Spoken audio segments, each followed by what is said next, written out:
पीछे डाल दिया और औरतों को घरों में धकेल दिया। वरना हज़रत उमर ने मार्केटिंग इंस्पेक्टर किसे बनाया था? खातून को बनाया था। क्यों कि हज़रत उमर से ज़्यादा, फ़ारूक़ आज़म से ज़्यादा तो कोई हो नहीं सकता।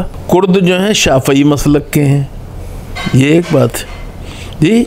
मौलाना सलमान नदवी उस मस्जिद में तकरीर करके आए हैं पिछले साल। अल्लाह के आखिरी नबी सल्लल्लाहु अलैहि वसल्लम काफिरों को मुसलमान बनाने आए थे, मुसलमानों को काफिर बनाने के लिए नहीं आए थे। जहाँ तक कश्मीर का सवाल है, जिन लोगों को कश्मीर के 12 लाख मुसलमानों की फ़िक्र है, उन्हें हिंदुस्तान के 20 करोड़ मुसलमानों की फ़िक्र क्यों नहीं है? जो है मेरे लिए काबिल कबूल नहीं थी। जो तकरीर की उसमें उन्होंने कश्मीर का मसला उठाया। अस्सलाम वालेकुम रहमतुल्लाह। मिलत टाइम्स में खुश आमदीद। मैं हूं शम्स तबरेज़ क़ासमी और मेरे साथ हैं मारूफ दानिश्वर स्कॉलर जनाब प्रोफेसर अख्तरुल वासी साहब। अख्तरुल वासी साहब हाल ही में ईरान का एक हफ़्ता दौरा करके आए हैं। वहाँ एक प्रोग्राम भी था जिसमें 50 से ज़्यादा ममालिक के नुमाइंदे शरीक थे। बहुत अहम प्रोग्राम था। ईरान इन दिनों सिर्फ हिंदुस्तान नहीं बल्कि दुनिया भर में मौज़ूए बहस है, क्योंकि वहाँ हिजाब के ख़िलाफ़ एहतजाज की ख़बर आ रही है। ऐसा लग रहा है कि वहाँ बिल्कुल भी अमन नहीं है, सुकून नहीं है। अख्तरुल वासी साहब इसी दौरान दौरा करके आए, तो जानेंगे कि ईरान के इस वक्त क्या हालात हैं, क्या कुछ वहाँ हो रहा है। अख्तरुल वासी साहब मिलत टाइम्स में खुश आमदीद। बहुत शुक्रिया आप। सबसे पहले तो यही आपसे जानना चाहेंगे कि ईरान में अभी आपने क्या देखा? जैसा कि इंटरनेशनल मीडिया के ज़रिए ख़बरें आ रही है कि वहाँ हिजाब के ख़िलाफ़ बड़े पैमाने पर एहतजाज हो रहा है, इसकी क्या सच्चाई है? देखिए, ऐसा है कि जब हम दावतनामा मिला था हमें, तो हमें भी एक तरह से हर तरह के ख़बरें मिल रही थीं और मनफी ख़बरें मिल रही थीं। दहशत और वहशत का माहौल जैसा बना हुआ है, ऐसा बताया जा रहा था। मैं और मेरी बीवी दोनों इस बीच में गए। हम तेहरान में गए, तेहरान जो राजधानी है।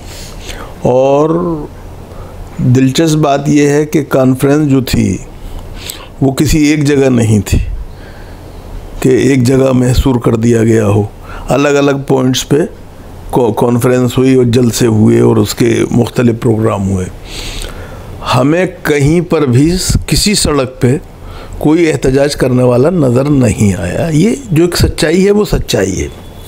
दूसरी बात ये कि पहले भी मैं ईरान जा चुका हूँ, इसलिए मुझे कोई ताज्जुब नहीं है कि इमाम ख़ुमैनी इंटरनेशनल एयरपोर्ट पर उतरने के बाद आप जब शहर में दाखिल होते हैं तो हर जगह आपको वीमेन एम्पावरमेंट के नमूने नज़र आते हैं। बिल्कुल। मतलब काउंटर से लेके और सड़क तक आपको वेटर्स से लेके और मैनेजर तक आपको औरतें मिलती हैं काम करती हुई। ये दूसरी बात ये है कि एक बात जो मैंने देखी, ख़ास तौर से आपके मार्क की, कि औरतों के आधे सर भी खुले हुए थे। ठीक है। ये दूसरी बात है कि बाज़ औरतें चादर ज़हरा पहनती हैं, बाज़ पूरी तरह से स्कार्फ बांधती हैं, ढकती हैं पूरा बालों को। कुछ ऐसी भी हैं जो आधे बाल खुले रखती हैं सर और आधे पे। लेकिन किसी को मैंने उनको ताज़ियाना देते हुए या उनको एक तरह सज़ा देते हुए नहीं देखा। ये भी एक बात है, क्योंकि इतनी बड़ी तादाद में जब औरतें फिर रही हैं तो कहीं ना कहीं तो कोई वो होना चाहिए। तो एक बात। दूसरी बात ये कि तेहरान के अलावा हम मशहद भी गए जी, हम नीशापुर भी गए और हम कुम भी गए। इन चारों शहरों में हमें, और तूस भी गए, इमाम गज़ाली और हाँ इमाम गज़ाली और उनका फिरदौसी जहाँ पे की आरामगाह है। तो इन तमाम जगहों पे हमें कहीं भी कोई मुजाहरा नहीं मिला, कोई एहतजाज नहीं मिला। ये एक सच्ची बात है, ये मैं माने लेता हूँ। और मुझे इस पे कोई वो नहीं है कि ऐसे कुछ लोग हो सकते हैं कि मैं जो कि अपने जोश और जज्बे में और जिसका मिसप्लेस जिसे कहते हैं एम्फेसिस, उसकी वजह से वो इस तरह की मॉरल पुलिसिंग करते हों। लेकिन मुझे लगता नहीं है कि ये स्टेट की पॉलिसी है, क्योंकि स्टेट की पॉलिसी होती तो औरतें, जिस तरह बताया जाता है कि मतलब वहाँ पे को एक तरह से बिल्कुल दहशत और वहशत का माहौल है। और एक तरह से एक बात बिल्कुल तय है जिस पे कोई वो नहीं है तक यानी शुबा, वो ये कि बरहनगी की इजाज़त नहीं है। ये सबसे बड़ी बात है। और इस पे ज़ाहिर बात है कि मुस्लिम मुआशरों के अंदर इस बात के ऊपर कोई इख्तलाफ हो भी नहीं सकता जी। हमें ये मानना चाहिए कि और पर्दा या हिजाब सिर्फ़ औरत के लिए नहीं है, ये भी बात ख्याल रखनी चाहिए, वो मर्द के लिए भी है। निगाह का पर्दा है जी, इसके अलावा बरहनगी की इजाज़त उसे भी नहीं है। कोई मर्द जो है शॉर्ट्स में आपको घूमता हुआ नहीं मिलेगा सड़कों के अंदर। आप कह सकते हैं कि ये आज़ादी, इंसानी आज़ादी के ख़िलाफ़ है, ये आपका तसव्वुर हो सकता है मगरिब का, लेकिन मशरिक़ का या इस्लामी मुल्कों का तसव्वुर इसके बरक्स है, तो इसमें कोई परेशानी की बात नहीं है। तो वहाँ आप एक हफ़्ता रहे, तो क्या वहाँ की आवाम में एहतजाज या जो मीडिया में ख़बरें चल रही थी उसको लेकर के कोई चीमी गोइयाँ थी, बातचीत थी? नहीं, मैंने बता तो रहा हूँ आपको, सिर्फ उसका मजाक तो उड़ रहा था कि इस तरह की ख़बरें उड़ाई जा रही हैं, लेकिन ज़ाहिर बात है कि कोई तशवीश का माहौल नहीं था जी। हमने यानी सड़क का सफ़र भी किया, हवाई जहाज़ का सफ़र भी किया जी। मैंने कहा कि हम 4-5 जगह गए, हमें तो कहीं कोई चीज़ ऐसी नज़र नहीं आई। अख्तरुल वासी साहब, आप जिस कॉन्फ्रेंस में गए थे वो कॉन्फ्रेंस किस नौयत की थी? ये इतना बड़ा इज्तिमा बुलाना और 12 रबीउल अव्वल की मुनासबत से। देखिए, 36 साल से एक बात की ईरान में रबीउल अव्वल के महीने में कोशिश होती है और कॉन्फ्रेंस होती है, और वो कहती है मजमे तक़रीब बैनुल मज़ाहिब जो है वो ये है कि तमाम जो मज़ाहिब इस्लामी हैं उनमें इत्तेहाद और इत्तफ़ाक़ होना चाहिए, और अल्लाह के आखिरी नबी सल्लल्लाहु अलैहि वसल्लम के ऊपर जब सबका ईमान है तो एक तरह से इख्तलाफ नहीं होना चाहिए। मुझे भी दूसरी दफ़े जाने का मौका मिला है। इमाम ख़ुमैनी ने इसे शुरू किया था। आयतुल्लाह तस्खीरी इसके सरखेल थे, जो अब नहीं रहे दुनिया में, अल्लाह उनके दर्जात बुलंद करे। और अब डॉक्टर जो हैं शहरयारी साहब हैं, जो कि बुनियादी तौर पे जिन्होंने डिजिटाइजेशन का बड़ा काम किया है कौम के अंदर, निसाब को और इल्मी जो वो हैं सरगर्मियाँ उनको डिजिटाइज करने में डॉक्टर शहरयारी का बहुत ज़बरदस्त नाम है।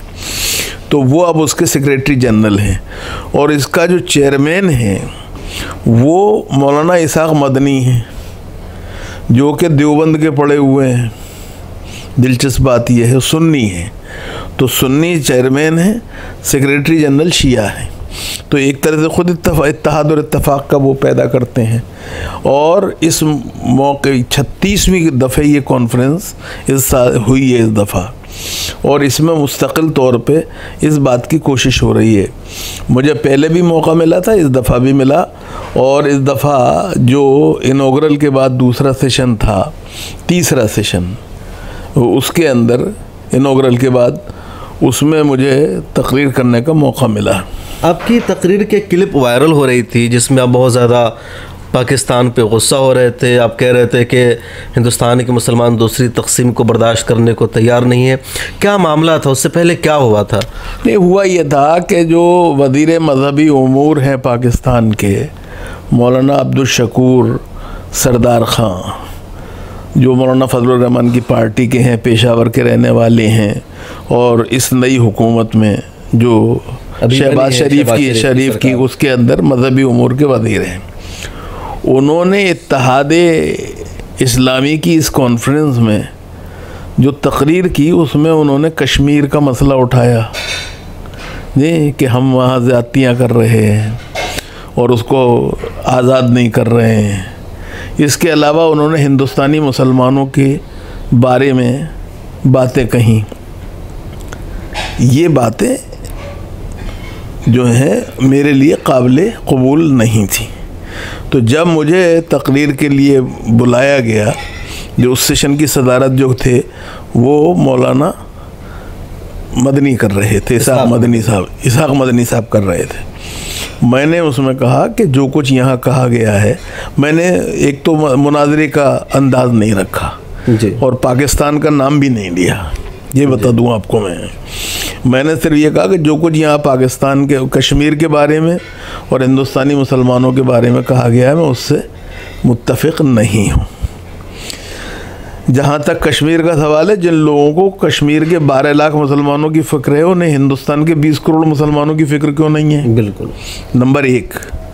नंबर 2 बात जो है, हिंदुस्तान के मुसलमान जो हैं अब मजहबी बुनियादों पे अपने मुल्क की दूसरी तकसीम नहीं चाहते जी। और एक बात मैंने और कही कि जहाँ तक हिंदुस्तानी मुसलमानों का सवाल है, हम मसाइल से इनकार नहीं करते जी, लेकिन हमें इस बात पे भी क्या मैं जानना चाहिए दुनिया को कि हमारा अदलिया, हमारा दस्तूर, हमारी सिविल सोसाइटी जो है वो बुनियादी तौर पे हमारे साथ खड़ी रहती है और कोशिश करती है कि हमारा साथ दे, और हुकूमतें भी नहीं चाहती कि ऐसी सूरत हाल पैदा हो। इसलिए इस तरह की बातें करना मुनासिब नहीं है, और ख़ास तौर से इस तरह की कॉन्फ्रेंस में जो कि इत्तेहाद के लिए है जी। और मुझे खुशी है कि जो क्या मैं ऑर्गेनाइज़र्स थे, उन्होंने न सिर्फ मुझे मौका दिया, मेरी बात सुनी, और मुझे खुशी है कि हाज़रीन की बड़ी तादाद जो थी कॉन्फ्रेंस के शुरका की, उन्होंने मेरी बात की तायीद की, उसको सराहा एक तरह से। वीडियो में भी कुछ दिख रहा था इस तरह के जी। और ये कि लोग वो जो उसके बाद उनको एक तरह से वज़ीर मौसूफ जो हैं, उन्होंने 1-2 जगह फिर राग को छेड़ना चाहा अखबार वालों से बातचीत में कि साहब हिंदुस्तान से जो साहब आए हैं वो इस तरह से वो कर रहे हैं, लेकिन लोगों ने कहा कि नहीं, हमें इन पे बात नहीं करनी है, हमें कॉन्फ्रेंस में बात कीजिए। तो एक तरह से ये सूरत हाल थी, और मैं समझता हूँ एक हिंदुस्तानी मुसलमान के तौर पर यह हमारी ज़िम्मेदारी है कि हम अपनी लड़ाई खुद लड़ें जी। हम अपने मसाइल स्टेज पर और जिम्मेदारी बढ़ जाती है। नहीं, एक बात और भी है। देखिए, एक बात आप समझिए, बात यह है कि ज़मीन के फैसले ज़मीन पर होते हैं। तो हिंदुस्तान में हमें जो परेशानी अगर कोई है जी, तो हम हिंदुस्तान में करेंगे ना उसका शिकवा, बाहर करने से क्या फ़ायदा जी।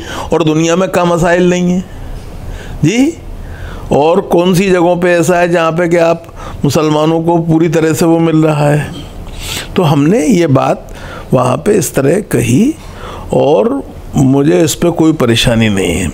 जहाँ तक कॉन्फ्रेंस के मेन थीम का ताल्लुक़ था कि इत्तेहाद इस्लामी होना चाहिए, मैंने एक बात वहाँ कही जिसे मैं आपके तवस्सुस से भी दोहराना चाहता हूँ, वो ये कि अल्लाह के आखिरी नबी सल्लल्लाहु अलैहि वसल्लम काफिरों को मुसलमान बनाने आए थे, मुसलमानों को काफिर बनाने के लिए नहीं आए थे।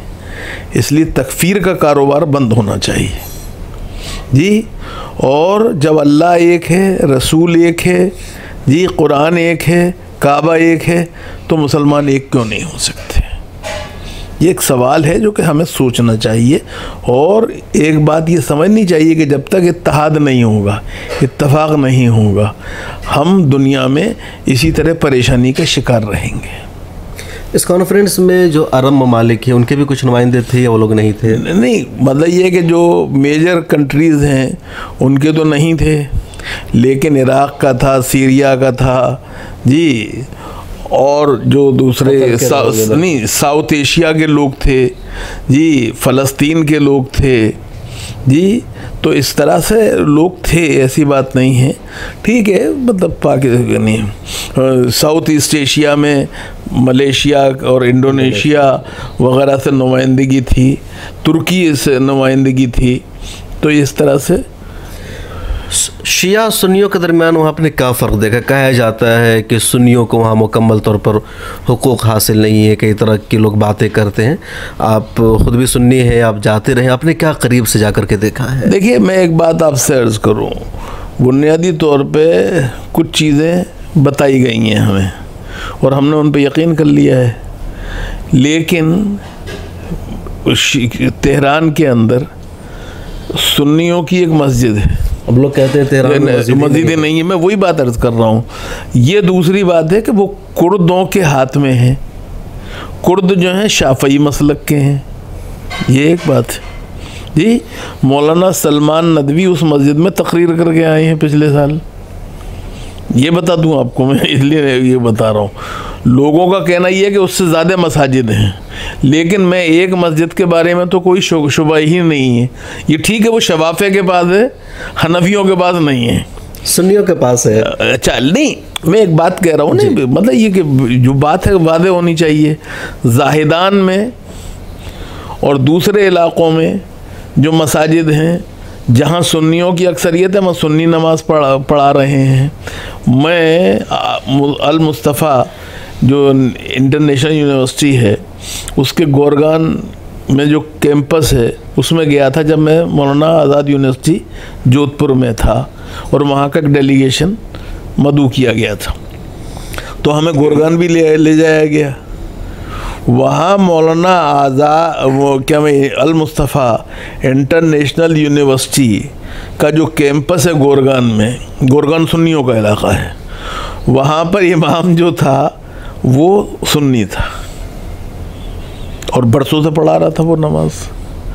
तो एक बात तो ये है, और ठीक है अगर मिसाल के तौर पर ये बताया गया है, कहा गया है कि चूँकि ईरान को एक तरह हर वक्त ख़तरा दरपेश रहता है साजिशों का और उसका, इसलिए वो ये कहते हैं कि आप सब मुत्तहिद होके फ़ैसला करके मस्जिद बनाइए, लेकिन मस्जिद की जो एक तरह से देख रेख है वो हमारी सरकारी एजेंसी करेगी। काहे कि नमाज रोज़े की पाबंदी नहीं, मस्जिद के क्या मस्जिद जो है उसका दूसरे मकासद के लिए, गलत मकासद के लिए इस्तेमाल ना हो सके। तो ये उनका कहना है, इस पर अभी कोई इत्तफाक शायद नहीं हो पाया है। और मेरा ख्याल ये है कि मौलाना इसहाक मदनी जो हैं वो बहरहाल बहुत बासलीक़ा आदमी हैं, मुदब्बिर आदमी हैं, समझदार आदमी हैं। अगर ऐसा होता तो वो इश्तराक ही नहीं करते।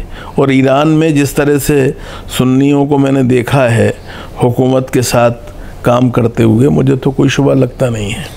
मतलब आप कह रहे हैं कि हुकूमत में भी सुन्नी मौजूद है, हालांकि कुछ लोग ये कहते हैं कि हुकूमत से सुन्नियों को दूर रखा जाता है, यहूदियों को मिनिस्ट्री दी जाती है लेकिन सुन्नियों को उससे महरूम रखा है। कि मौलाना इसहाक मदनी को हम जानते हैं ना, वो रहे हैं, वाइस प्रेसिडेंट भी रहे, मिनिस्टर भी रहे हैं, ऐसी बात नहीं है।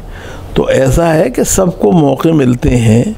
जाहिदान में किसको है जी, जो बलोचिस्तान, जो ईरानी बलोचिस्तान है जी, जो कुर्दों का इलाका है, कुर्द भी तो सुन्नी है ना, या नहीं है जी? ठीक है, उनका फ़िक़ी मज़हब जो है वो शाफ़ई हो सकता है जी। जाहिदान और बलोचिस्तान का जो एरिया है उसके लोग जो हैं वो क्या हनफी हो सकते हैं, लेकिन है तो सुन्नी ना। सुन्नी कितने टोटल ईरान में? अब ये मैंने इसका कभी कोई जायज़ा नहीं लिया, ना मैंने इसकी कोई, इसलिए कि मैं सवाल ये है कि देखिए ये मसला कोई एक जगह किसी एक मुल्क का नहीं है। बिल्कुल आलम इस्लाम में जहाँ जिसकी अक्सरियत है वहाँ वो अपनी चला रहा है, हमें ये ख्याल रखना चाहिए। तो साहब लेकिन मैंने इसका मकसद ये नहीं है कि मैं ईरान में ये कहूँ कि उन्हें पूरी आज़ादी नहीं मिलनी चाहिए, लेकिन आज़ादी याद रखिए कि कोई आज़ादी जो है वो क्या में खला में काम नहीं करती है, उसके साथ आज़ादी मशरूत ही होती है, इसका ख्याल रखिए। प्रोफेसर अख्तर वासिफ साहब, आप ईरान होकर क्या है, बल्कि कई मरतबा आप गए हैं, पिछले दिनों मैं भी गया था, तो मैंने वहाँ देखा कि औरतें वहाँ हर चीज़ में हैं, वहाँ टीटी भी औरतें हैं, रेलवे में भी, बस में भी, हर जगह। तो हालांकि एक इस्लामी माशरा का मुल्क है और इस इनकलाब को ज़्यादा दिन भी नहीं हुए, तो उन्होंने औरतों को किस तरह माशरे में एक तरह से इतना अहम मकाम दिया है। देखिए ऐसा है कि ये कोई नई बात नहीं है, ये बीच में जो दकियानूसी रवैया आया उसने हमें पीछे डाल दिया और औरतों को घरों में धकेल दिया। वरना हज़रत उमर ने मार्केटिंग इंस्पेक्टर किसे बनाया था? खातून को बनाया था। क्यों कि हज़रत उमर से ज़्यादा, फ़ारूक़ आज़म से ज़्यादा तो कोई हो नहीं सकता जी। क्यों बनाया था?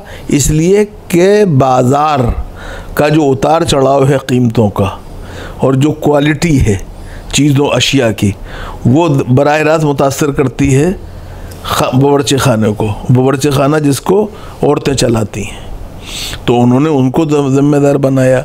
हम ये नहीं भूलना चाहिए कि नर्सिंग कोर का काम गज़वात के मौके पे किसने किया? सहाबियात ने किया या नहीं किया? बिल्कुल जी। हमें इन चीज़ों को नहीं भूलना चाहिए। हमें ये नहीं भूलना चाहिए कि उम्मत मुस्लिमा जो है उसमें विमेन एम्पावरमेंट के जितने भी नमूने हैं वो नबी करीम अलैहिस्सलातु वस्सलाम के खानवादे में मिल जाते हैं। इकोनॉमिक एम्पावरमेंट जो है हज़रत उम्मुल मोमिनीन हज़रत खदीजा उसकी बेहतरीन नमूना है। मक्के के अंदर इतना बड़ा एक्सपोर्टर और इम्पोर्टर होना किसी औरत का मामूली बात नहीं थी जी। और दिलचस्प बात यह है कि नबी करीम अलैहिस्सलातु वस्सलाम उनके यहाँ उनके ट्रेड रिप्रेजेंटेटिव के तौर पे शामिल हुए थे जी। जबकि उनकी नेकी, शराफत, दयानत और मतानत से मुतासर होके हज़रत खदीजा ने उनको निकाह का ऑफ़र दिया। 15 साल के बाद जब नबी करीम अलैहिस्सलातु वस्सलाम की बेइज्जत हुई जी, तो माफ़ कीजिएगा, आप मुझे ना एक आयत दिखा सकते हैं ना एक हदीस दिखा सकते हैं जिसमें खदीजा से कहा गया हो कि अब तक तो बीवी सब सही था, लेकिन अब आप नबी की बीवी हो इसलिए इस तमाम चीज़ों को वाइंड अप करके घर में बैठ जाओ।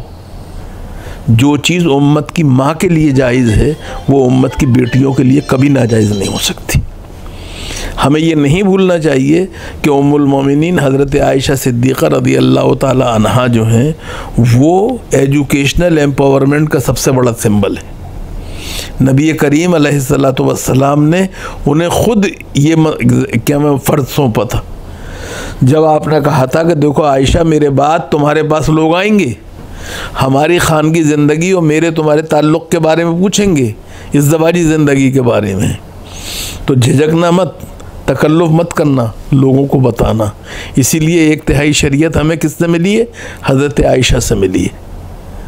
और हमें ये नहीं भूलना चाहिए कि उन मौज़ूआत पे, डेलिकेट टॉपिक्स पे उन्होंने हमारी रहनुमाई की है जिस पे आज भी हमारे घरों में हमारी माएँ अपनी बेटियों से और बहनें बहनों से बात नहीं कर पाती हैं।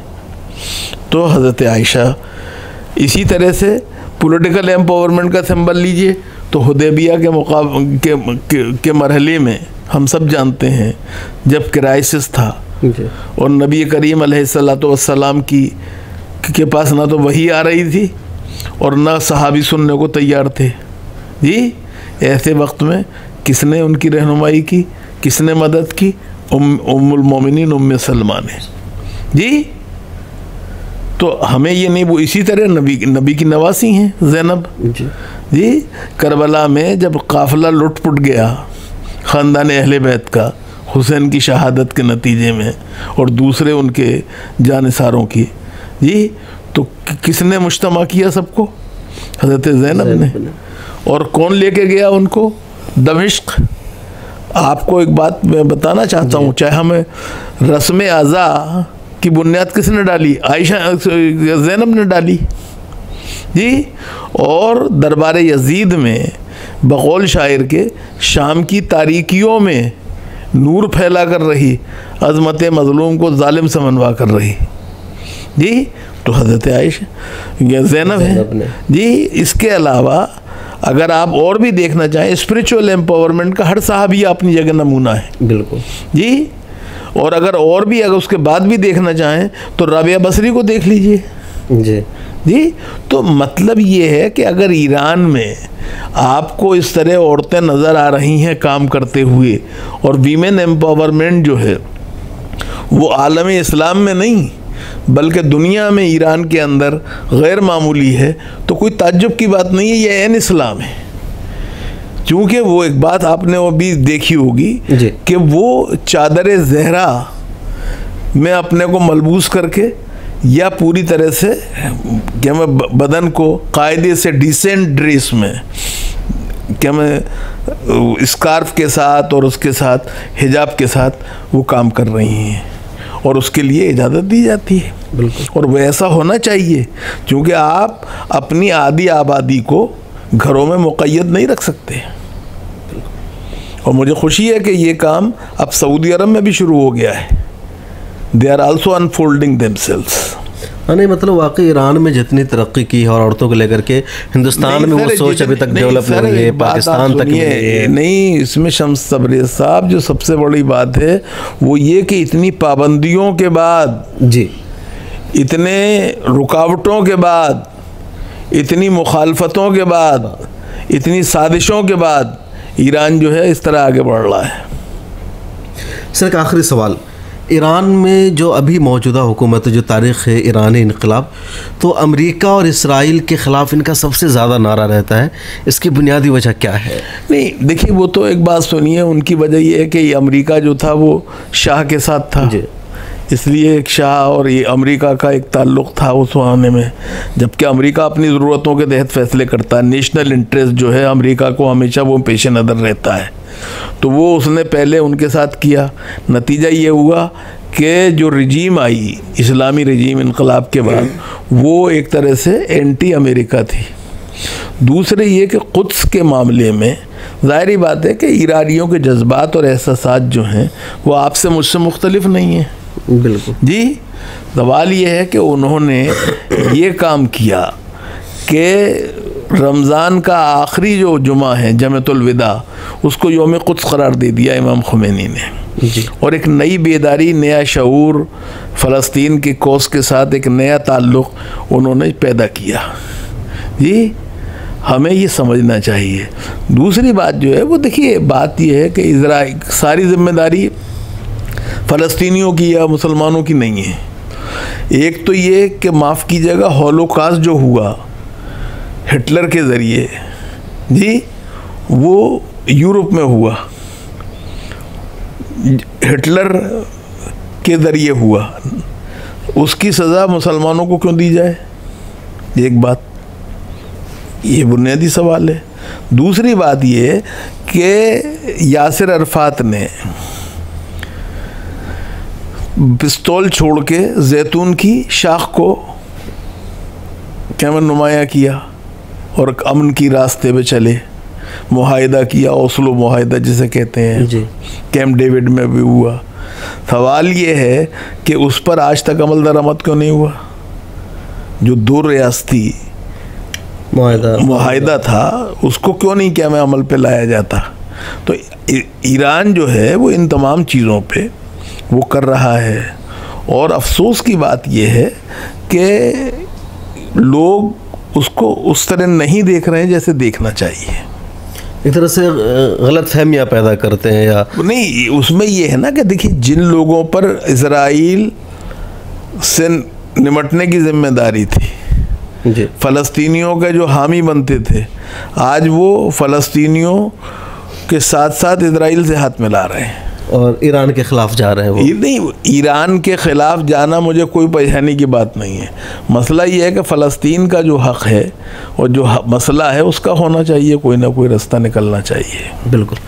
तो बहुत शुक्रिया, हमारे साथ थे प्रोफेसर अख्तरुल वासी साहब। अभी ईरान से होकर के आए हैं, पिछले कई मरतबा भी जा चुके, मैं भी ईरान गया था। ईरान में बहुत कुछ अहम है, कई मरतबा ईरान जाने के बाद, देखने के बाद यकीन नहीं होता है कि ईरान इतना कुछ बदला हुआ है। ईरान की जैसी तस्वीर दुनिया भर में और आलमी मीडिया के ज़रिए पेश की जाती है, वैसा नहीं। ईरान एक तरक्की याफ्ता मुल्क है, सड़कें अच्छी है, खूबसूरत इमारतें हैं, और भले ही उसकी करेंसी बहुत डाउन हो, वहाँ की जो करेंसी है, यहाँ का 10 रुपया शायद वहाँ का 1 लाख या 10 लाख रुपये हो जाता है। मेरे पास में भी वहाँ का 10 रुपया है, उस पर 1 लाख का नंबर लिखा हुआ है। लेकिन ईरान एक खूबसूरत मुल्क है, तरक्की याफ्ता मुल्क है, और ख़वातीन को वहाँ बहुत ज़्यादा तरक्की हासिल है। आप जाएंगे तो देखेंगे, छोटा से छोटा काम हो या बड़ा से बड़ा काम हो, ज़िंदगी के हर शोबे में वहाँ ख़वातीन की नुमाइंदगी होती है। और यही इस चीज़ को बताते हैं कि जिस तरह यूरोप में या दूसरे मुल्कों में कहा जाता है कि वहाँ औरतें हर माशरे में है, हर जगह है, वैसा ही ईरान में भी ये चीज़ें पाई जाती है। और दूसरे मुल्कों में अब तक ये चीज़ें नहीं है, ख़ासतौर पर ईरान, हिंदुस्तान, पाकिस्तान और इस तरह के जो ममालिक हैं। तो ईरान के बारे में बहुत सारी बातें हमने जानने की कोशिश की है। आइंदा भी ईरान के ताल्लुक़ से कुछ बातें आप तक पहुँचाने की कोशिश करेंगे। हमारी बातचीत आपको कैसी लगी कमेंट सेक्शन में ज़रूर लिखेगा। फिर मुलाकात होगी किसी और शख्सियत के साथ। कैमरामैन तमन्ना के साथ शम्स तबरेज़ कासमी, मिल्लत टाइम्स। मिल्लत टाइम्स को आपकी ज़रूरत है, हमारी आप माली मदद करें।